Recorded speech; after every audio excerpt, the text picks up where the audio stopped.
Play never stops. What changes is how we play and where we play throughout our lives. What starts on physical playgrounds with swings and slides, and my favorite, the merry-go-round, shifts to anywhere curiosity and experimentation are taking place, inviting us in to try new things, and helping us to understand that even if we fail, we can keep moving forward. On my favorite childhood playground, where that merry-go-round was, I could bring that merry-go-round up to speed and grab onto that handrail, pulling myself up onto it to enjoy that ride. Enjoying the wind through my hair with a smile on my face. And as the deceleration began, planning ahead for my exit strategy. Doing this over and over again until I had my fill. And I wanted to end my play or shift it somewhere else. Maybe to the swing set, where I could pump my legs as high and fast as I could take myself, always trying to flip myself over the top, never quite succeeding. But yet, that experimentation and curiosity continued to drive me forward, imagining what if in the midst of those moments. As I grew older, that changed for me as I left my home and entered a new playground. Like many of you, I chose to go off to college. Through trial, error, and then some failure, I found that college wasn't the right thing for me at that time. So I pivoted to something new. For me, I wanted to see the world still, so why not join the Navy? It was here in the Navy that after my basic military training that we call boot camp, I went to aircrew school where I learned the skills necessary to fly on aircraft. And then I went on to my training A school where I learned how to be an aviation electrician's mate. It was during this training that I learned about electricity and electrical systems, as well as their components, which included a motor, which we were told never fails. This is false, by the way.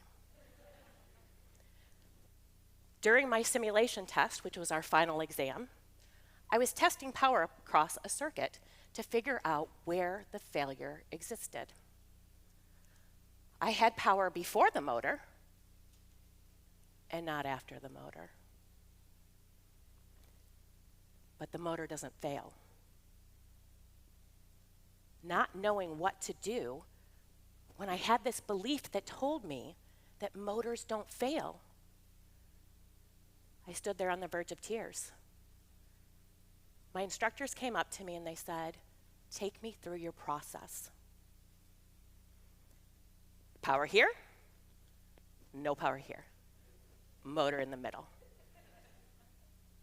Pretty sure that's what failed, but you said it doesn't. They helped me to see that sometimes what should be isn't. But I needed to have the confidence to know and believe and trust that I knew the right answer. Fast forward to when I'm out in the fleet, flying on those helicopters that they trained me to fly upon, and to use my skills as an aviation electrician mate. And we're in flight, and I have an engine failure.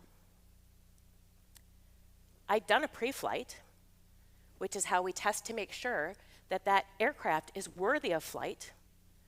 And during it, I had an auxiliary power unit failure, what we call our APU. But when our pilots and crew chief arrived and tested that same component, worked fine. Here we are in flight, though, experiencing this failure. And what do? We respond with our training. We prepare to ditch the aircraft into the ocean if necessary, but our goal is to get to the deck of that aircraft carrier. Thankfully, we were single engine capable on a dual engine aircraft, and we did make it to that deck. Dropped our load, parked our aircraft.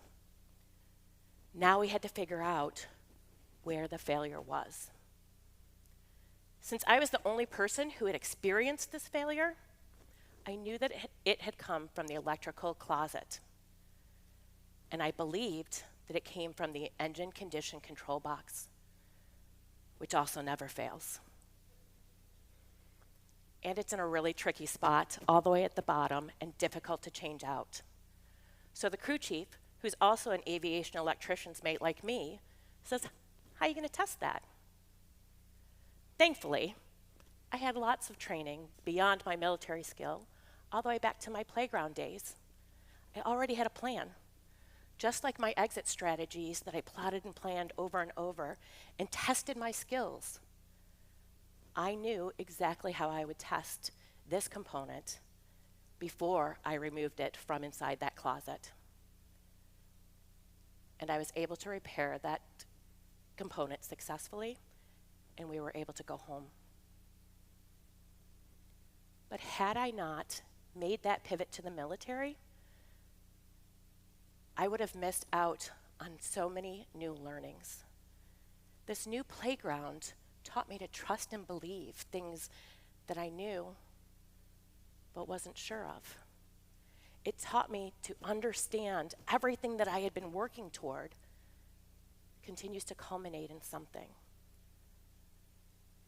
And during my military experience, I worked in the Naval Air Training Operations Office.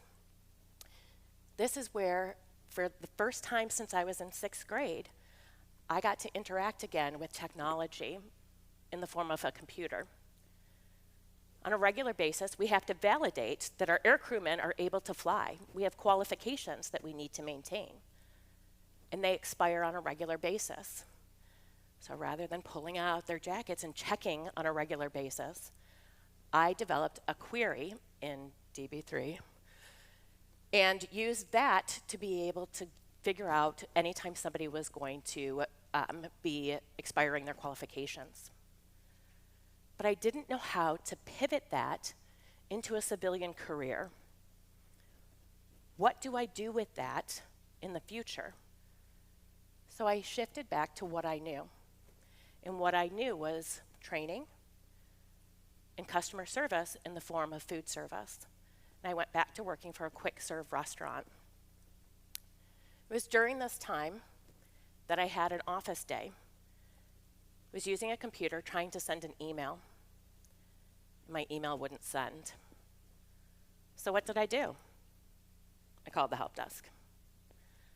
And the help desk is responsible for all of our technology systems and ensuring that they are capable of helping our team members be productive.